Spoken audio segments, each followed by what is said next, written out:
I'm away, I'm away, I'm away down. I'm away, I'm away, I'm away down. You were the one that was trying to keep me way down. And like the sun, no, you know I found my way back round. They tell me I should fix my grill cause I got money now. I ain't gonna sit around in front like I ain't thought about it. A perfect smile is more appealing, but it's funny how this crooked, look at how far I done got without it. I keep my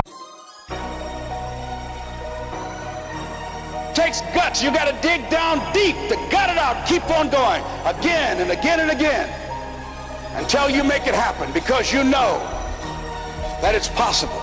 Now, what do you do during the hard times, Les? Here's what you must do. Number one is you must have faith. Paul said you must have the faith to call forth those things that be not as though they were. Judge not according to appearances. Don't judge your circumstances and the possibilities for your future based upon what you have now and because of what's going on now. No, no, no, no. That's not the real reality there. What you're going through, if you're going through some hard times, it has not come to stay, it has come to pass. It's all right. Now, second thing is, repeat this after me. Something you should affirm to yourself every day. Repeat this, please. No matter how bad it is or how bad it gets, I'm going to make it. Say that to yourself every day. As I used to say to myself, when I would get up in the Penobscot building and I had to go into the bathroom and bathe in the bathroom sink, I had written on the mirror that I put up, just paste up and I read, no matter how bad it is or how bad it gets, I'm going to make it.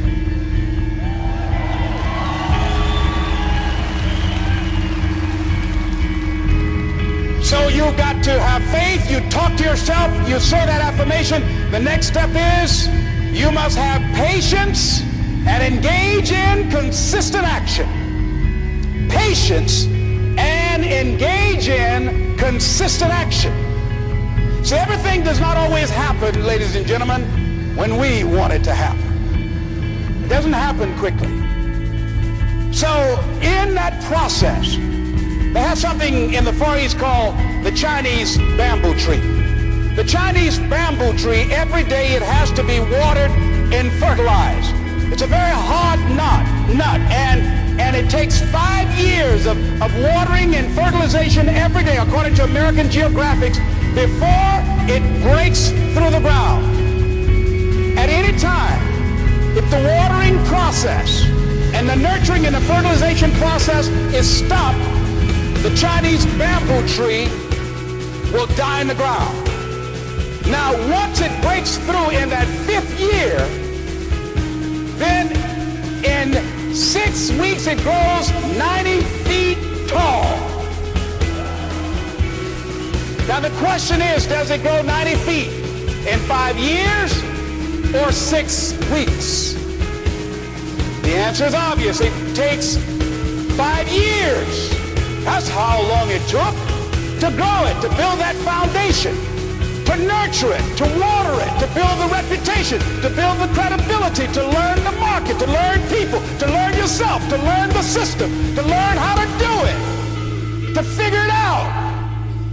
That's why you must have patience and engage in consistent action. We live in a world, ladies and gentlemen, where people want instant gratification. They want it right now. They want to be a Dexter Yeager, but they're not willing to pay the price to do what it takes to get up there where Dick Hopper is. Well, Bryant or Judy is. They think it was easy. No. It's simple, but it's not easy. It's a system that if you work the system, it works if you work it. But make no mistake about it, it's hard. You are the determining factor. Here's something else. It's possible you can live your dream. It's necessary that you have goals, that you write them down, that you surround yourself with a support team, that you are creative. It's you that you must take personal responsibility to make it happen. George Bernard Shaw said, the people that make it in this world look around for the circumstances that they want, and if they can't find them, they create them. It's hard. No, easy is not an option. However, ladies and gentlemen, what you will discover is that it's worth it. It's worth it.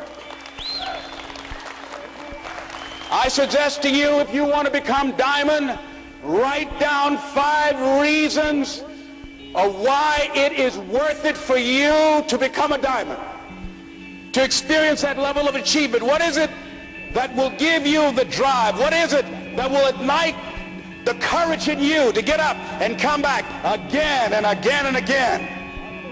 How is it that you would be able, what reasons that can tap into that deep down feeling that goes to your gut, that no matter how many times you get knocked down, that you're coming back? What is it? Write it down. Let me tell you something, ladies and gentlemen. You saw that picture up there, the lady, Mrs. Mamie Brown. I'm flying from here tomorrow morning to be with my adopted mother. She's 87 years young, thank God. And I'll be with Mama tomorrow. Every Mother's Day, I don't care where I am, I go home Mother's Day. Everybody knows November 6th, my mother's birthday, I'm home. And I try to go home as often as I can. When I started and left Miami pursuing my dream, because I knew that as long as you work for someone else, they are controlling your destiny. I didn't want anybody signing my paycheck but me. I knew that it was going to be difficult. I knew it was going to be hard. But every time I thought about giving up, and there were times I did, because where I am, ladies and gentlemen, it's a long shot. You think being a diamond is a long shot? This is a miracle. This is a long shot. And I had people laughing at me. Les, you're talking about being a motivational speaker? You have no college training. You were labeled educable mentally retarded. You failed twice in school. They put you back from the 5th grade into the 4th grade, and you failed in the 8th grade. You've never worked for a major corporation, and you are going to become independently wealthy. Right. They laugh. They're going to laugh at you. People are going to laugh at you. But let me tell you, I believe in revenge like Frank Sinatra. He said the best revenge is massive success.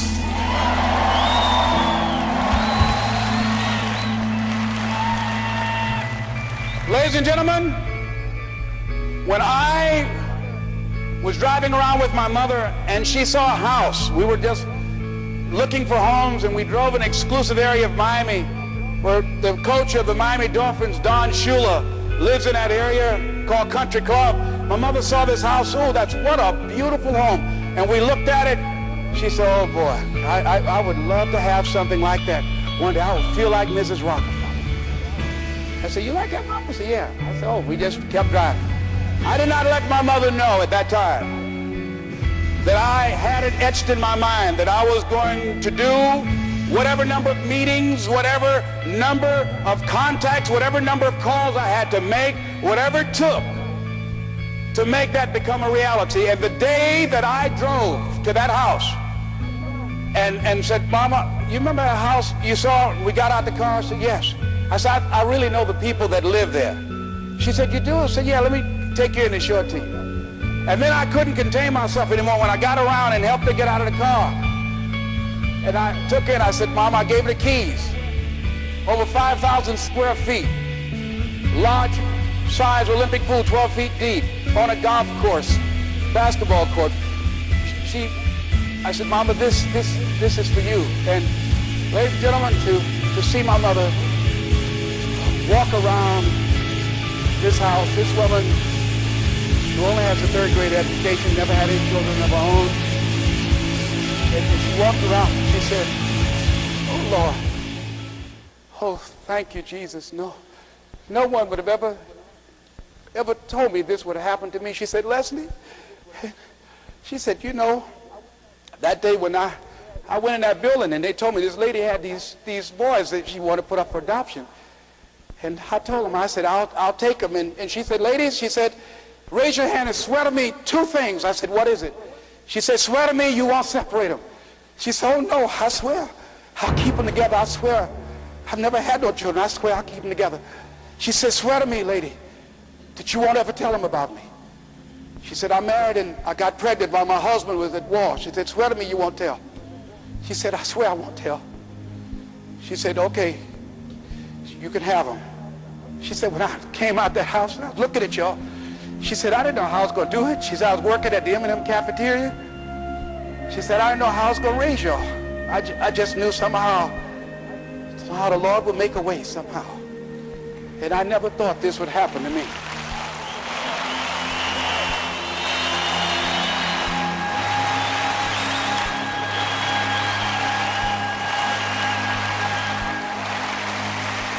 And I know, and during those moments when it's hard, not only must you have patience and engage in consistent action, but you must turn to a power greater than yourself and just say, Lord, whatever I face today together, you and I can handle it. And I know some way and somehow you'll make a way for me.